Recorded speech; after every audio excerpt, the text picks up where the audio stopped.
Okay, so we've looked at the document libraries, changing those views and things.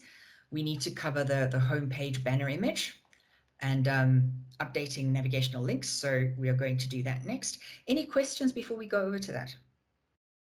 Martin, we have a question in the chat. So just regarding the size of documents and limitations of documents that you're uploading to SharePoint. Size of documents. Yeah. Okay. There are two limits within a space like this one. In the Office 365 space, there's a hard limit that you can't change, but it is pretty big, so people don't really care. Within the 2019 space, there is usually what I refer to as a soft limit, which is a configurable limit that your administrators will have control over, and then there's a hard limit that says no, this is as much as the database can handle. So the soft limit for a single document is usually set by default to around I think it's 50 megs, but that is usually especially for like finance departments and so on that have very big spreadsheets, that's generally not enough. So for the most part, those requirements will push it up to 300 megs or thereabouts. It can go a little higher than that as well. The hard limit on a farm like this one is 2 gigs for a single file. So on a single file basis, that should give you an idea. There's a fair amount you can fit into there. You can comfortably upload relatively good quality training videos and so on and so forth into that space without too much of a problem. In terms of the amount of content in a library, which is related to this question but slightly different. In the on-prem space, that too is configurable to some degree. You can have, the default limit is about 5,000 documents in a single container, where basically at that point views start becoming slow. So that's usually set to that kind of number by default. But once again, specifically in areas that deal with a lot of statistical information or a lot of financial information, those numbers are often not enough. So companies often push those up to 20, 30,000 documents, as the top end of where your view will still show. Now, apart from that, when I say where your view will still show, I mean the display on the page. The library itself can still carry a lot more stuff.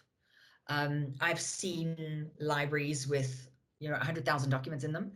They don't display very well. They're very, very slow. But it's not like the documents break when they do that. And people often have to create views that actually filter content so that you don't have so much stuff in there at once. However, if you're planning to move into the Office 365 space at some stage, you're going to want less content in there. In the Office 365 space, after 5,000 documents in a library, you start to have real problems. So, in the on-prem space, those limits are a lot softer, a lot kinder to what you need within the company. In the Office 365 space, those limits are hard set and you don't have control over them. Does that answer that question? I'm sure it does. Thanks, Marty. Okay. Is that it for that section? That's all the questions we have at the moment. Great. So if you excuse me for 2 seconds, I'm going to hop back into the server that kicked me out.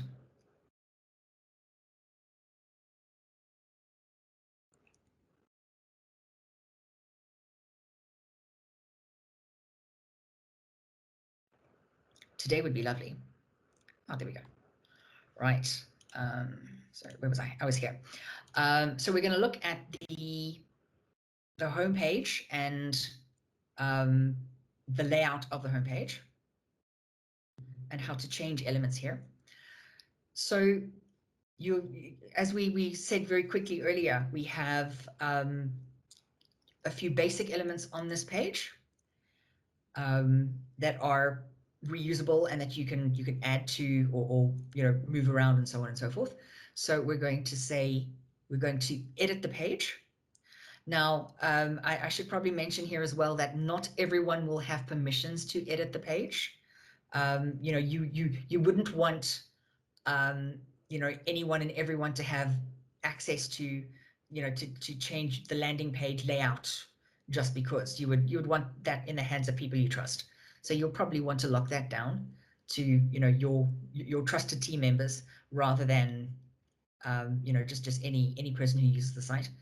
Now what we have here is, I'm going to quickly walk through the elements we have here. So we start off with a banner image. You can see when I move my mouse over it, I've got a little control set that pops up here to change out this image or change the size and that kind of stuff. We have a little text box that gives us a little bit of information about the site. You know, welcome to your HR SharePoint site, and so on and so forth. We've just got a horizontal bar to just separate that content from what follows. Then we have, this is called a news web part, and it is used to share news announcements and so on and so forth. In this case, like I mentioned earlier, it is connected to your training material in the short term. And once the training material is no longer needed in this in this context right in front of you in your face, then you know you will probably start using this for more localized updates around the HR department itself. Here we have quick links. Recent documents, those are documents that were recently uploaded or edited in the space that may be of importance to the user group. This is a people web part that shows you the people in a particular group that, you know, perhaps you want to use this to display the names of your site owners. So if people have a problem, they can contact the site owner. Activity shows you, you know, latest changes and things on the site. If a news article has been added, it might be in here. If a new document's been uploaded, a new policy's been approved, whatever, that those kinds of bits and pieces will show up in the activity section. And if you want to add additional content to your page, it's pretty easy. It's actually really easy. So the page is broken up into sections. So a section is like a horizontal row. So I can add sections to my page by pulling my mouse to the left and hitting on add new section. And I can pick what layout I want. So do I want a single column? Do I want 2 columns, 3 columns? Or do I want, you know, a thin column and a fat one? Let's do that. Let's just put in 2 columns. And here I have a whole new row with 2 columns that I can use, and I can now add stuff to those. So I can just move my mouse to the bottom of the last item or the top of the row, and it gives me the add new web part command. And if I click on this, I have a bunch of options that I can pick from that I can simply pop onto the page. So let's say I wanted to add, let's add the meetings library because we were just playing with that. So let's say we're going to take document library. We can add that. There it is. It's popped it down. Now all I need to tell it is which library from my site I want to show. I want it to be meetings. Hey presto, I have a meeting, I have a document library web part on my page, and it was really quick, wasn't it? It did not take long. I can change other information around that. I can pick which view I want to show. I can change out the document library for another one if I change my mind. I can change the sizing to show a specific amount of information, or I can just tell it to resize based on what information is in there. It's pretty easy to add new elements to the page. Let's do another one. Let's click on that. Let's just walk you through what we have available. We have text, so that's like the little informational block at the top. I can add images. I can add a file viewer if I want to display a particular file's content on the page. I can embed things like YouTube videos and stuff, which I assume will probably be closed to you guys. You know, unless you have a YouTube channel that's specifically open to you. Highlighted content. Highlighted content is really cool because it allows you to display specific information filtered on your from your site. So perhaps you want to show documents that relate to, maybe you want to show a bunch of Excel spreadsheets, that you use for calculations or whatever. And instead of having to show each of the libraries separately, you want to just use a highlighted content item to show that. You can do that. You can display the contents of a list, like a to-do list. You have an events calendar, a hero web part, which is like an image gallery kind of web part. You have an image gallery as well. News, that's the same as the item that we have up on the top of the page for your training content. People is this part here that has site members' names in. You can display site activity. You can do a quick chart. Now the quick chart is tied to static data, not live data. The live data would have been so awesome. But you can pop in a quick chart if you want, and just pop in really basic data, and it'll draw a chart for you on the fly. Quick links that you have further up in the page already. You can embed, like I was saying, you can embed videos. Stream is the Microsoft equivalent of that from your O365 space. You can show site statistics. We had so many visitors today, and so on and so forth. So there's quite a lot to play with in this space. The one thing that I'm pretty sure, I'm just going to delete this section before our lady who does our page layouts shouts at me. The one thing that you are most likely, there are two things I suspect you're going to want to change quite often, or at least every so often, a couple of times a year. The one will be your banner image, and the other will be quick links. So if you ever need to change out your banner image, you're going to come to this little menu here, and you're going to click on change image.